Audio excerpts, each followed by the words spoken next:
क्या एक Instagram reel के पीछे एक मर्डर प्लान हो सकता है?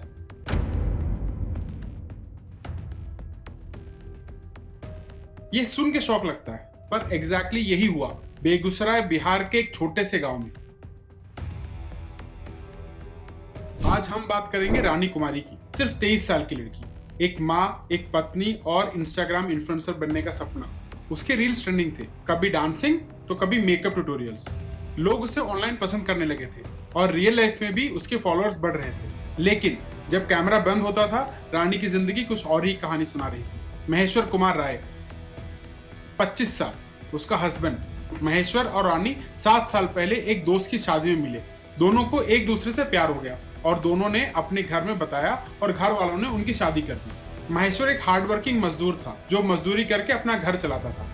महेश्वर और रानी की शादी के 1 साल बाद ही उनको एक लड़का हुआ और महेश्वर एक स्टेबल जॉब की तलाश में लग गया था, क्योंकि रोज रोज दिहाड़ी पे काम मिले ये जरूरी नहीं था।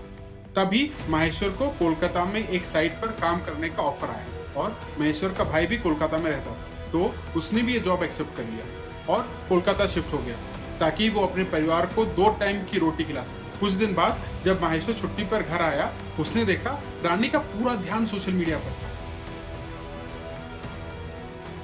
रील्स बनाना, नए कपड़े, नए लुक्स, हर वक्त फोन। महेश्वर को लगा कुछ तो बदल गया है। पहले आर्ग्यूमेंट्स हुए, फिर आर्ग्यूमेंट्स लड़ाई में बदल गए। इस बार गुस्से में रानी ने अपना कपड़ा बांधा और मायके निकल गई। महेश्वर भी कोलकाता चला गया, लेकिन अब महेश्वर भी रानी के पोस्ट चेक करता और जब कमेंट्स देखता उसको गुस्सा आ जाता, क्योंकि कई कमेंट्स बहुत ही अश्लील होते थे। फिर माहेश्वर रानी को कॉल करता और ये सब बंद करने को बोलता और कहता, रानी, घर और बच्चे पर ध्यान दो। पर रानी क्या कहना था, मुझे अपने सपने जीने हैं। दोनों के बीच रोज झगड़ा होता और रानी मायके चली जाती। ये सब बहुत फ्रिक्वेंटली होने लगा था। और इसी बीच माहेश्वर को अपने दोस्तों से पता चला कि रानी की लाइफ में कोई और भी है जिससे उसका अफेयर चल रहा था। उसका नाम था मोहम्मद सज्जाद, जो कि रानी के ही गांव का था। दोनों की बातचीत इंस्टाग्राम से शुरू हुई, लेकिन चैट्स कॉल में और कॉल्स मुलाकातों में तब्दील हो गई। सज्जाद रानी को इन्फ्लुएंसर बनने के लिए मोटिवेट करता था और उसके लिए बहुत सारे गिफ्ट्स, कैमरा इक्विपमेंट्स जैसे लाइट्स, ट्राइपॉड सब खरीद कर देता। अब रानी को इतना क्लियर हो गया था कि अब वो महेश्वर के साथ नहीं रहना चाहती है और फिर शुरू हुआ मर्डर का प्लानिंग। 7 जनवरी 2024 रानी ने महेश्वर को फोन करके अपने मायके बुलाया, फफूद विलेज, यह बोल के कि सब सॉर्ट करना है, तुम यहाँ आ जाओ। और महेश्वर ये सुन के खुश हो गया। उसको लगा सब ठीक हो जाएगा, शायद रानी को अकल आ गई है और अब वो अपना परिवार बचाना चाहती है और अपने बेटे का भविष्य बनाना चाहती है। महेश्वर ने अपने भाई को इन्फॉर्म किया कि वो बेगूसराय के लिए निकल रहा है। भाई ने कारण पूछा तो उसने बता दिया और भाई ने कहा ठीक है, पहुंच के कॉल करना। और महेश्वर नेक्स्ट ट्रेन पकड़ के निकल गया। जब महेश्वर फफूत रानी के मायके पहुंचा, उसने जो देखा वो देखकर उसके पैरों तले जमीन खिसक गई। रानी और सज्जाद दोनों कॉम्प्रोमाइज पोजीशन में थे और ये देखते ही महेश्वर चिल्लाया और रानी घबरा गई, क्योंकि रानी को नहीं लगा था कि महेश्वर इतनी जल्दी आ जाएगा। तभी सज्जाद और महेश्वर के बीच में हाथापाई शुरू हो गई और जैसे ही महेश्वर जमीन पर गिरा, रानी, सज्जाद और उनकी 2 बहनें रोजी और सोनाली उसके पास आए और एक दुपट्टे से उसका गला घोट दिया। Cold, calculated, without mercy.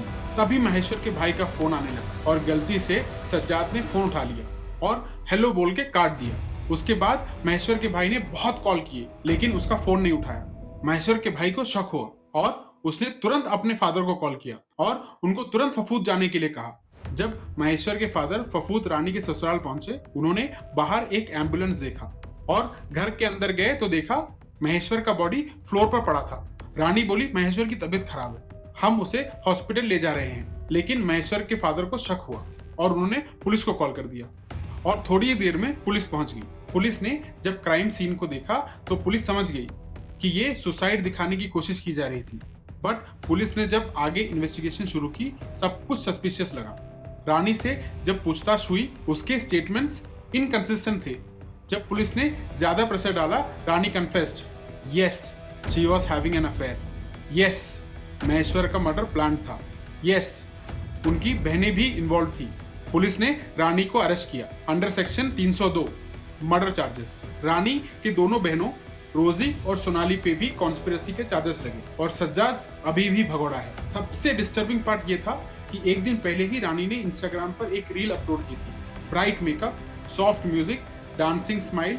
किसी को नहीं लगा होगा कि सिर्फ कुछ ही घंटों के बाद एक आदमी की जान ले ली जाएगी। जब मीडिया ने पूरा केस कवर किया, लोग शॉक्ड थे। एक यंग लड़की, एक माँ, अपने ही पति की किलर। क्या सोशल मीडिया फेम, वैलिडेशन और टॉक्सिक रिलेशनशिप्स इतने अंधा बना सकते हैं? एक इनोसेंट आदमी मर गया, एक बचपन बिना बाप के रह गया, और एक औरत जिसने सपने देखना शुरू किए थे फोन स्क्रीन पे, अब जेल के बार्स के पीछे है। इस कहानी का सबसे डार्क पार्ट ये है कि रानी कुमारी वायरल तो बनी, पर किसी ने सोचा नहीं था कि किस वजह से।